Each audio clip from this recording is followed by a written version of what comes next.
Welcome back to the Freelancer's Tea Break, the short and sweet podcast that you can enjoy whilst you're making a cuppa. I'm Emma Cossey, a coach for freelancers, and I'm here to chat to you about tips, tricks, and advice for freelancers. Hello everybody, and welcome back to the Freelancer's Tea Break, the short and sweet podcast you can enjoy whilst you enjoy a cuppa. This week, I did what most bloggers and podcasters will be doing at this time of year, and that's kind of reviewing the year, looking at what went well, what didn't go quite as well, what we learned. And it's been a really big year for me this year. I think that was always going to be inevitable. Last year, I got my ADHD diagnosis, inattentive, and this year was like my first full year on meds when there wasn't a shortage.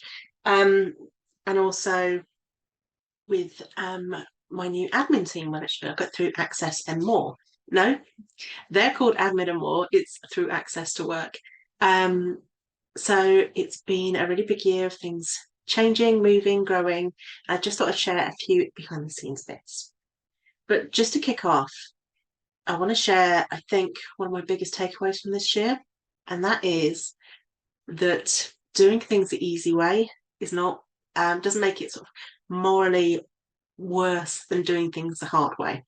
That's not a very good way of describing it. What I'm trying to say is I have spent so long feeling like doing things the hard way is the morally superior way of doing things. And if you're doing things the easy way, you're taking the easy way out. But actually, the more I looked around my life at the moment and this year, and in particular in my business, but also in things like how we've organised our home and things like that, I realised there were a lot of things I was doing because I felt like I should be doing it that way. And when I asked myself, what's an easier way to do this, or what would be a better way to do this for my brain, it made it all a lot easier. And I'm sharing that with you because I don't want you to feel like you always have to do things the hard way, the difficult way. Everything has to feel like hard work. If it feels like hard work, maybe it's a good time to say, how can I make this easier for myself? So that's just a general takeaway. I want to share a few of the things that went on this year. So this year, I started working with an admin team, which means I've been working with the lovely Jo Shop for years and years and years, but now I also work with a few other people who help me with some admin things around my business. The reason I do this is because I have ADHD, and there's a lot of things that I find really challenging. So things like double checking things at the end to make sure that there's no errors. Actually finalising and finishing things was always such a big problem. So I had so many projects on the go and I didn't finish any of them.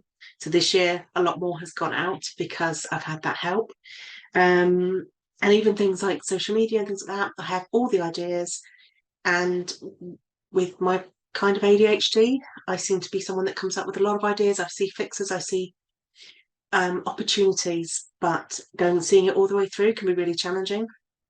So the admin team have been really helpful in helping with a bit more of that, taking some bits off my plate, which means that I can focus on creating content for you guys, resources, and I've done lots of workshops and courses this year, covering lots of things for freelancers to make freelance life a little bit easier. So I've got my notes behind the camera, which is why I quite keep looking up. So it has been an adjustment moving from working with one person to working with a team. We've tested and tried to test a few different ways of doing it.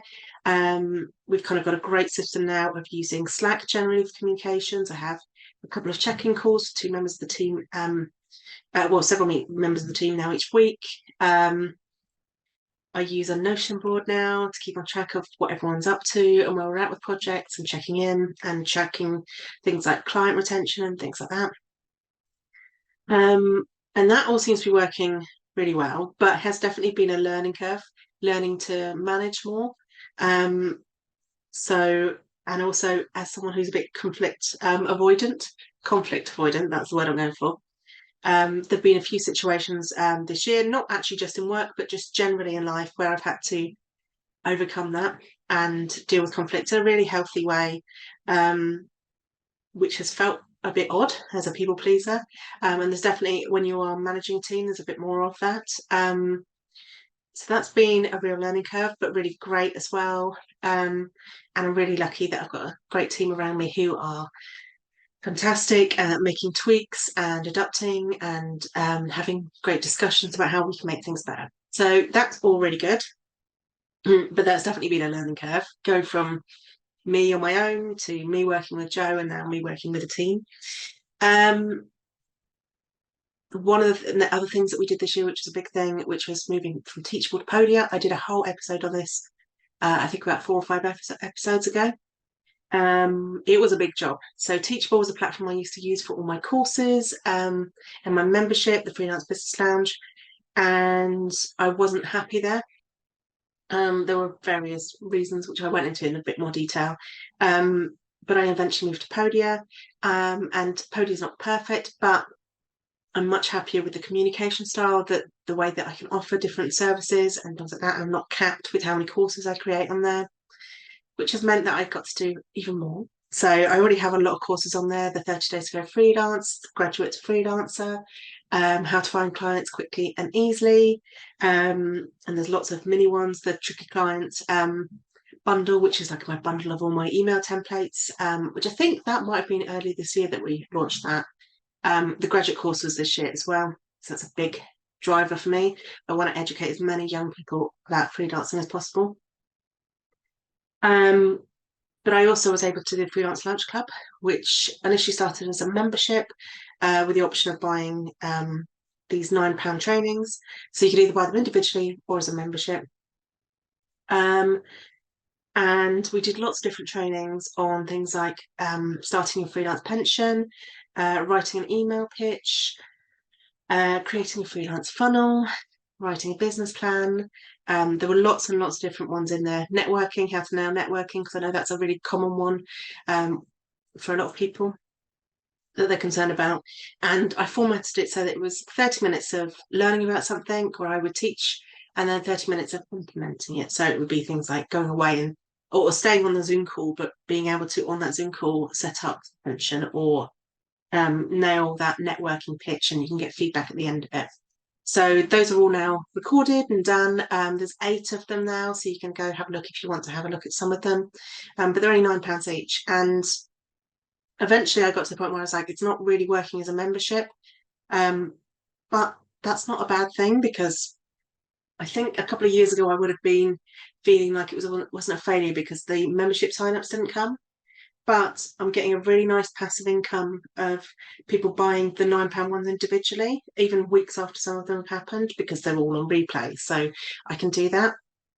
And I think that's partly because I did something called PQ, which is a kind of a mindset system that I worked through with my coach, my ADHD coach, Joe Richards. And it covers lots of different things, from your kind of inner saboteurs and limiting beliefs and things like that. It's almost a mix of like limiting beliefs, the chimp paradox, if you know much about that. So it's how your brain reacts to things.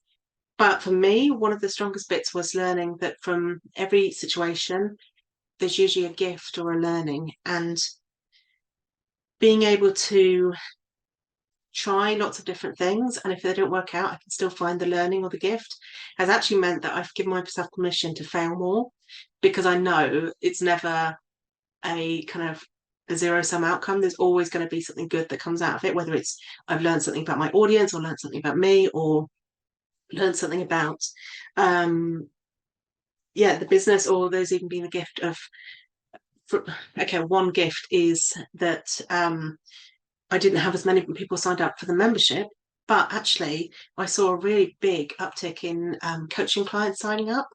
So I think that was as a result of that. Maybe it was the marketing them more. I'm still diving into that a little bit more, but I think it's really interesting that the outcome isn't always what you expect, but it doesn't mean that there's been a bad outcome. So I think it's been a really good year of learning what works for me, learning a bit more about my boundaries and things like that. And I think it's been a hard year for a lot of freelancers as well. I know, especially through the summer holidays, the summer period, a lot of freelancers I saw a big dip. I know AI affected a lot of, in particular, copywriters. And we are starting to see that coming back to us because not to us because I'm not a copywriter anymore, but I'm seeing a lot of people going, oh, I went on AI, I got all this copy, now I don't know what to do with it, or it has no warmth, so I can't use it. Can you come in and help me? So I think it's just changing a little bit, but I know a lot of people were worried about it. And I think cost of living had a massive impact as well. Starting to see that change. The last couple of months, it seems like that is slightly easing that fear maybe to buy, but I'm definitely seeing a change there. But I just wanted to share that in case you have had a really challenging year, because most of the freelancers I've spoken to, even like the big 6, 7 figure ones, really struggled this year. Like they saw also a drop in sales, and it has been a mix of AI and cost of living. And I think maybe an element of the initial excitement after, when I say initial excitement after lockdown, what I mean is the initial embracing of working from home meant there were more opportunities potentially for freelancers. And then there are some companies now that are pulling back and like, no, we need people in the offices. So that has slightly affected as well. But with most things, we're going to see things change and adapt. Like with the AI example, now people are coming back and going, actually, it's not really automated. It's not really going to solve the whole problem. I still need a human. So we adapt. And that's what we're so good at as freelancers. We're good at being agile and adapting to the market.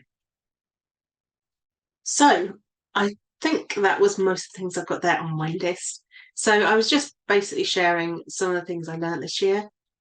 If you have any questions, do let me know. I'm going to do a Q&A episode very soon, actually, because I've got sent quite a few questions that people want answered on Instagram, which you can come follow me. I'm at Emma Cossey on there.